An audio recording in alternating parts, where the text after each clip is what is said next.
لیکن تو نے آزمانے کا پروگرام بنایا تو ٹھیک ہے، میں پھر بلانے لگا ہوں اپنے رب کی مدد کو، اے اللہ مدد فرما۔ اس نے اتنی دیر میں تلوار نیام سے نکال لی، اے اللہ مدد فرما۔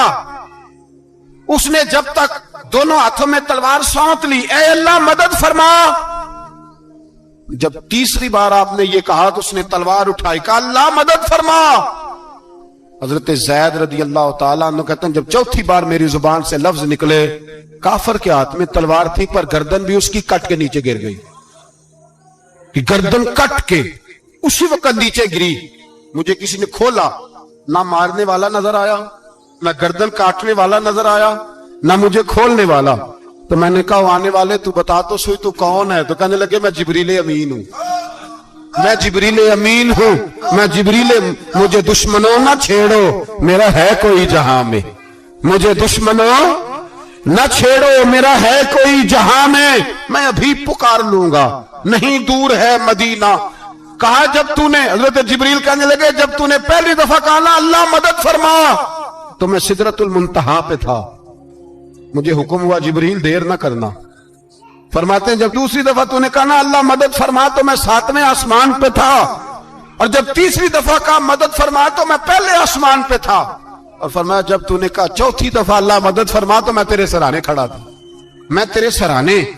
تو بھائی اب تو اجتماعی دعا بھی نہیں رہی ہماری، اب تو یہ والا سوتا بھی، اکبر الہآبادی نے کہا تھا مصیبت میں بھی اب یاد خدا ہم کو نہیں آتی، دعا منہ سے نہ نکلی جیبوں سے عرضیاں نکلی۔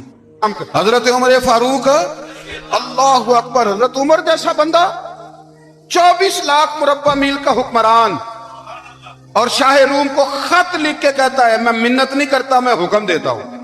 اتنا تگڑا بندہ جنگ قادسیہ کے لیے حضرت سعد بن ابی وقاص کو بھیجا، فتوح شام پڑھ کے دیکھیں۔ حضرت عمر بڑے پریشان ہیں، اتنے دن ہو گئے کوئی رپورٹ ہی نہیں آئی، اب تو موبائل ہے نا، ایک منٹ کی رپورٹ لیں آپ، بلکہ آپ 1 منٹ کی فوٹو لیں، آپ رپورٹ تو دور رہ گئی۔ حضرت عمر فاروق رضی اللہ تعالیٰ عنہ بڑے پریشان ہیں کہ قادسیہ میں حضرت سعد بن ابی وقاص کے ساتھ لوگ جہاد کرنے گئے، رپورٹ کوئی نہیں آئی۔ اتنے پریشان تھے کہ باہر نکل کے نا اس رستے پہ بیٹھ جاتے جو رستہ قادسیہ کی طرف سے آتا تھا، جو بھی آتا جاتا پوچھتے جنگ کے کیا حالات ہیں۔ ادھر جب اللہ نے فتح دے دی نا تو حضرت سعد بن ابی وقاص رضی اللہ تعالیٰ عنہ نے ایک قاصد کو خط دے کے بھیجا، کہنے لگے عمر کے پاس جاؤ، انہیں اطلاع دو کہ الحمدللہ اللہ نے اسلام کو فتح عطا کر دی۔ یہ حضرت عمر کو جا کے دینا، وہ بڑے پریشان ہوں گے۔ وہ جو اس زمانے میں اس طرح ہوتا تھا کہ کئی دور دور سے صحابہ جو دوسرے شہروں کے ملکوں کے رہنے والے ہوتے تھے وہ بھی آ کے شامل ہو جاتے تھے جہاد میں، کوئی 1 دفعہ مدینے آیا، کوئی 2 دفعہ آیا، پھر اپنے اپنے علاقوں میں بہت سارے لوگوں نے زیادہ دفعہ حضرت عمر کو دیکھا بھی نہیں تھا۔ وہ جو قاصد خط لے کے آیا تھا نا اس نے 1 آدھ دفعہ دیکھا تھا، حضرت عمر بوڑھے ہو گئے، وہ پہچانتا نہیں تھا۔ ادھر سے وہ خط لے کے آ گیا، حضرت عمر مدینے سے باہر نکل کے اس روڈ پہ بیٹھے تھے جو قادسیہ سے آتا تھا۔ جب وہ اس آدمی کو آتے دیکھا تو حضرت عمر اٹھ کے کھڑے ہو گئے، فرمانے لگے قادسیہ سے آ رہے ہو؟ وہ کیا کہتا ہے؟ پھٹے پرانے کپڑے، ٹوٹے ہوئے جوتے، سر پہ پرانی پگڑی، کہنے لگے غلام مدینے کے رہنے والے ہو؟ حضرت عمر کہنے لگے ہاں مدینے کا ہوں۔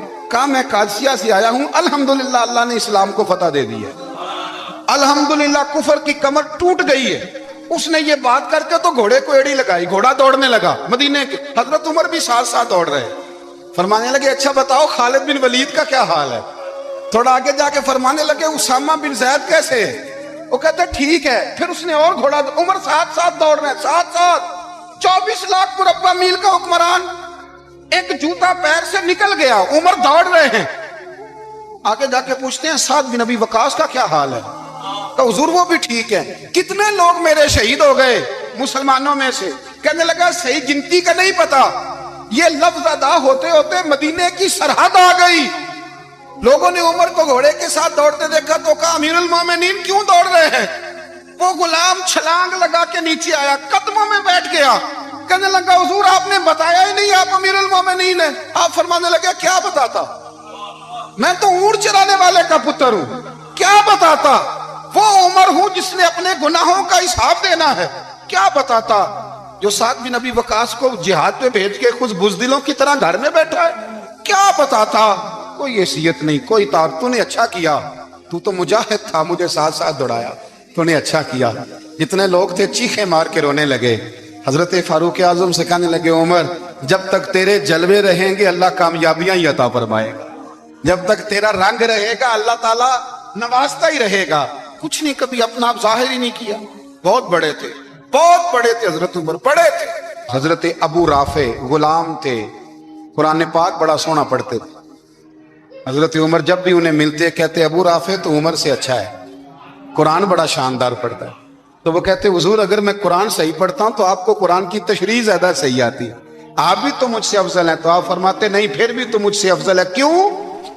اس لیے کہ تو اپنے آقا کی نوکری بھی ٹھیک کرتا ہے اور رب کی عبادت بھی ٹھیک کرتا ہے، اور مجھے خالی صرف عبادت کرنی ہوتی ہے وہ بھی ٹھیک نہیں کر پاتا۔ ساری زندگی اپنا محاسبہ، ساری زندگی اپنے گریبان میں دیکھا، ساری زندگی اپنے آپ کو پرکھا، اپنے آپ کو ٹٹولا۔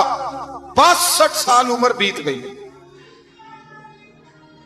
حضرت حذیفہ بن یمان ایک صحابی تھے، میرے نبی کریم علیہ السلام نا ان سے راز کی باتیں کرتے تھے۔ ہر بندے کا ہاضمہ ٹھیک نہیں ہوتا، سب سے راز کی بات نہیں کرنی چاہیے۔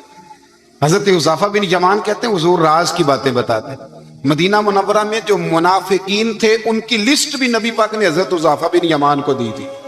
جب کوئی مشکوک آدمی مر جاتا نا تو صحابہ کہتے ہیں ہم دیکھتے اگر حضرت حذیفہ نے جنازہ پڑھا تو ہم بھی جنازہ پڑھ لیتے۔ نبی پاک نے بھی کچھ جنازے نہیں پڑھے، ترمذی میں ہے، فرمایا عثمان سے جو بغض رکھے اس کا جنازہ نہیں پڑھیں گے۔ حضرت حذیفہ بن یمان اگر جنازہ پڑھتے تو لوگ پڑھتے، وہ نہ پڑھتے تو لوگ جنازہ نہ پڑھتے۔ حضرت حذیفہ بن یمان کہتے ہیں جناب عمر فاروق کی خلافت کے آخری ایام تھے، کچھ دنوں کے بعد وہ شہید ہو گئے۔ فرماتے آدھی رات کا وقت تھا، میں گھر میں سویا تھا بڑا بے فکر، اچانک میرے دروازے پہ دستک ہوئی، میں گھبرا کے اٹھا، اتنی رات کو کون آیا؟ کہتے قربان جاؤں، دروازے پہ گیا تو امیر المومنین فاروق اعظم دروازے پہ۔ میں نے کہا عمر کوئی حکم تھا تو مجھے بلا لیتے۔ کہنے لگے میں نا امیر بن کے نہیں آیا، تیرا ویر بن کے آیا ہوں۔ امیر المومنین کی حیثیت سے سرکاری کام سے بلاتا تو وہاں بلاتا، مجھے ایک ذاتی کام پڑ گیا۔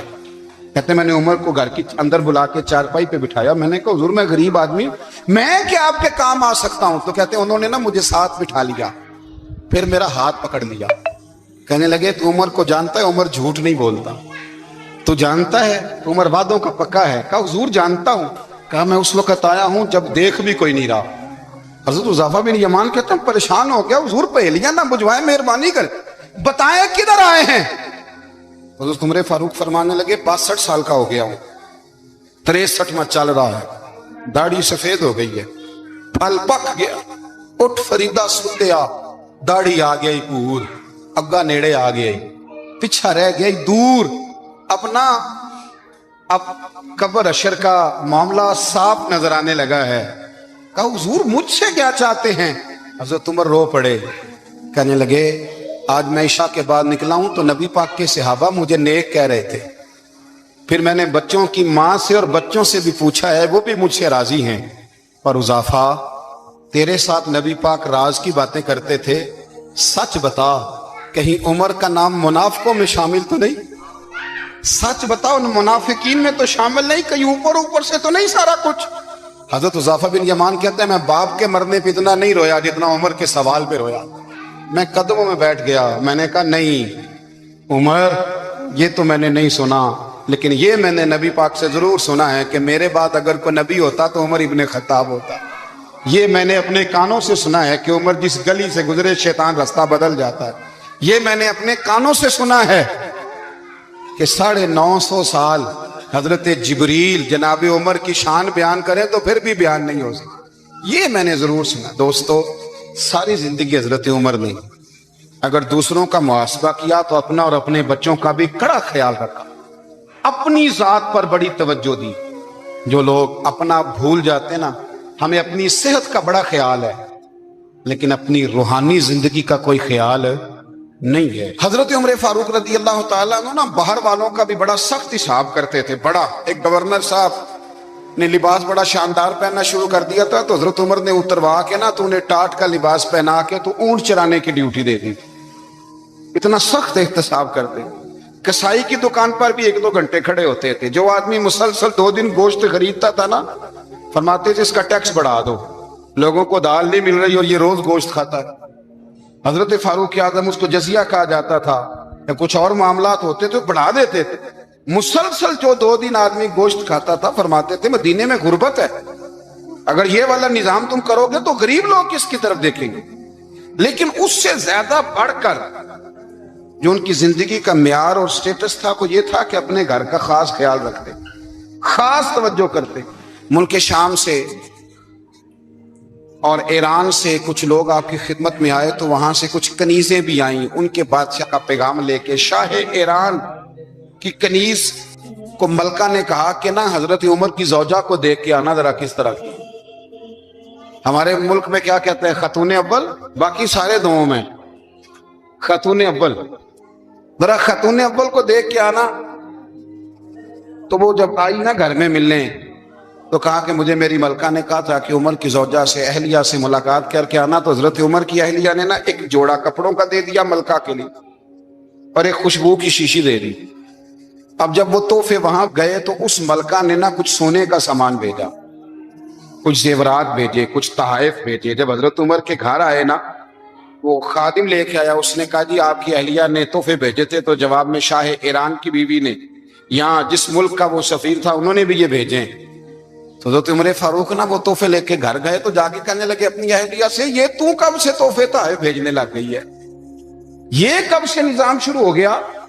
تو کہ حضور تحفہ دینا لینا تو ٹھیک ہے, سنت ہے, محبت بڑھتی ہے, تو یہ کوئی قباحت نہیں, اور میں نے اپنی ذاتی استعمال کے لیے جو چیزیں رکھی تھی وہ میں نے دی ہیں. تو حضرت عمر فاروق رضی اللہ تعالیٰ عنہ فرمانے لگے ہم نے کسی ملک کے ساتھ اور اس کے بادشاہ کے ساتھ ذاتی تعلق نہیں بنانا, تعلق جو بھی بنے گا رسول اللہ کے دین کی برکت سے بنے گا.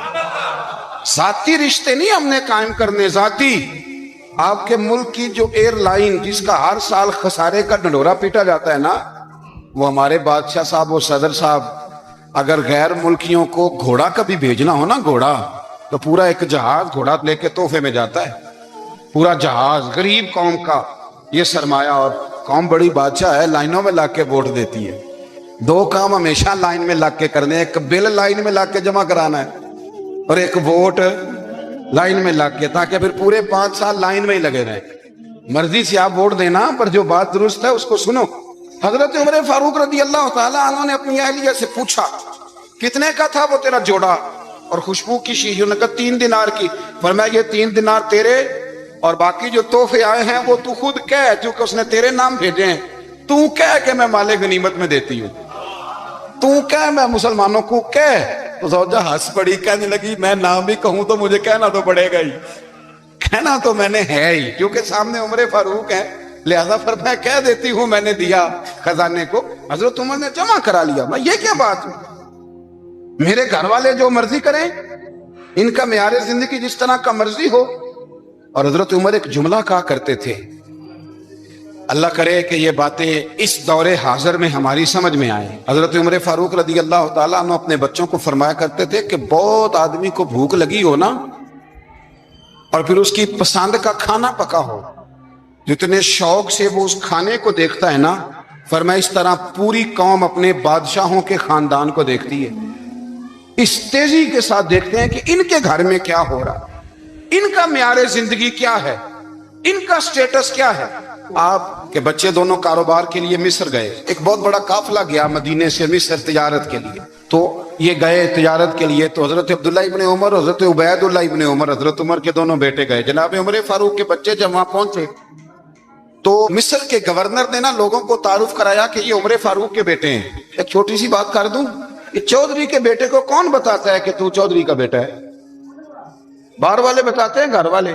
اور سیٹھ صاحب کے بیٹے کو کون بتاتا ہے کہ تو سیٹھ صاحب کا بیٹا ہے؟ اور مالک کو کون بتاتا ہے کہ تو مالک کا بیٹا ہے اور یہ کرایہ دار ہے؟ یہ کون بتاتا ہے؟ یہ سوچ ہم دیتے ہیں بچوں.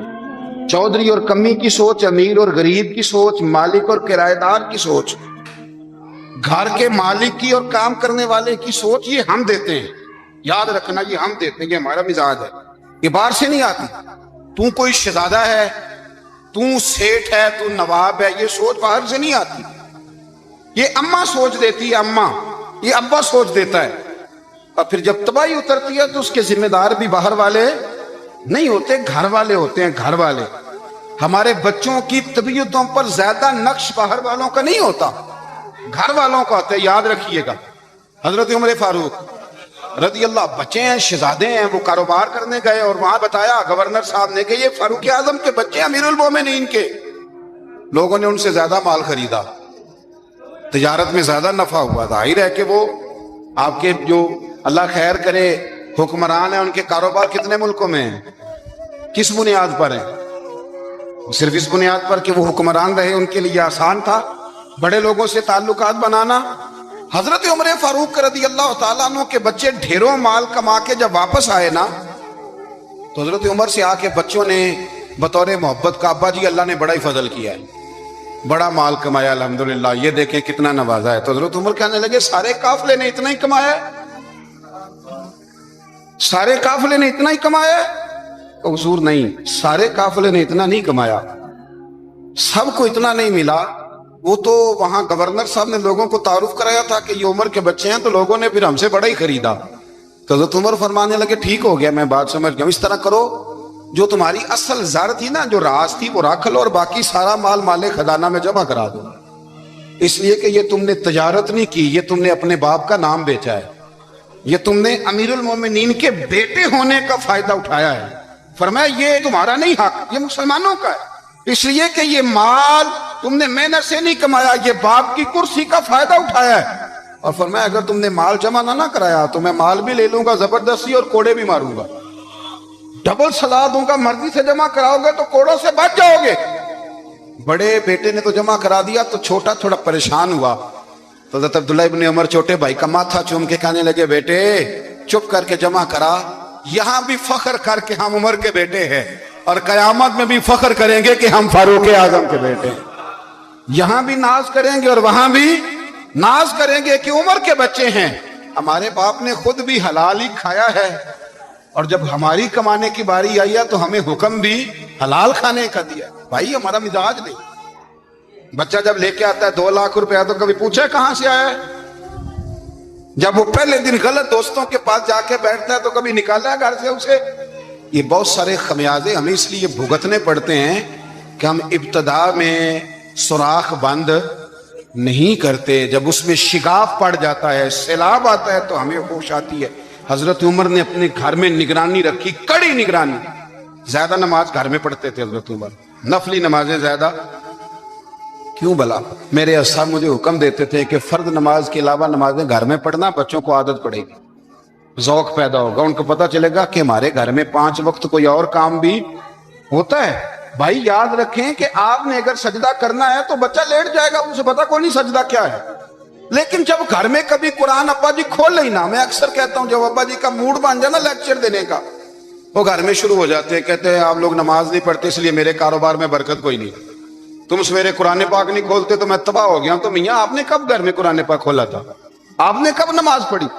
آپ نے کب گھر کے اندر اللہ رسول کا ذکر کیا تھا؟ آپ نے کب حدیث چھیڑی؟